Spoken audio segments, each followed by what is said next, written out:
ಈಗ ತಾವು ಅಧ್ಯಕ್ಷ ಪೀಠದೊಳಗದಿರಿ, ನೀವು ಕುಂಡ್ರ ಅಂದ ಕೂಡಲೇ ನಾವು ಕುಂಡಿರ್ತೇವ್ರಿ. ನಿಮಗಿಂತ ಎತ್ತರದ ಸ್ಥಾನ ಒಂದು ಖರ್ಗೆ ಅವ್ರಿಗೆ ಹಾಕಿಕೊಡ್ರಿ. ಅಲ್ಲಿ ನಿಮಗಿಂತ ಎತ್ತರ ಸ್ಥಾನ ಒಂದು ಹಾಕಿಕೊಡ್ರಿ. ಇಲ್ಲ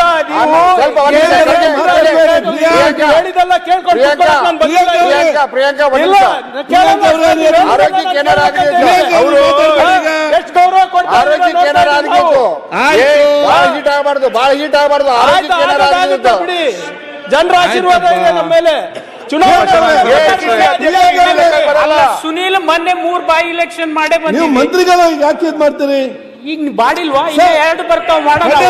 ಅಧ್ಯಕ್ಷರೇ ದಯವಿಟ್ಟು ನೋಡಿ, ಈ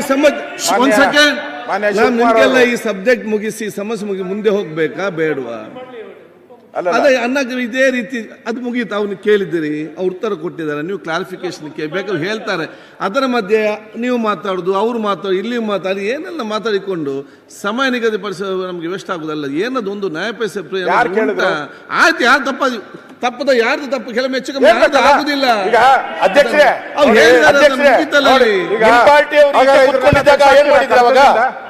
ಕರ್ತವ್ಯದಿಂದ ತೆಗಿಸ್ತೀರಲ್ಲ, ಚರ್ಚೆ ಮಾಡ್ತೇನೆ ಅದ್ರ ಬಗ್ಗೆ. ತೆಗಿಸ್ತೀರಾ ಹೇಳಿ, ಅಲ್ಲಿ ನೋಡ್ತೇನೆ, ಡಿಸ್ಕಸ್ ಮಾಡ್ತೇನೆ. ನಾನು ನಿಮ್ಮದು ಬಿಟ್ಬಿಡ್ತೀರಿ. ಯಾರಾಗ್ತಾರೆ ಎಂಎಲ್ಎ ಅಭ್ಯರ್ಥಿ 2028 ಶೀಘ್ರದಲ್ಲೇ. ಪ್ರತಿದಿನ ಒಂದೊಂದು ಕ್ಷೇತ್ರದ ಟಿಕೆಟ್ ಆಕಾಂಕ್ಷಿಗಳ ಸಂಪೂರ್ಣ ಮಾಹಿತಿ ಪೊಲಿಟಿಕಲ್ ಜರ್ನಲಿಸ್ಟ್ KM ಶಿವಕುಮಾರ್ ಅವರಿಂದ. ಕರ್ನಾಟಕದ ನಂಬರ್ 1 ಡಿಜಿಟಲ್ ಮೀಡಿಯಾ ನಿಮ್ಮ ನೆಚ್ಚಿನ ಕರ್ನಾಟಕ ಟಿವಿಯಲ್ಲಿ ಮಾತ್ರ.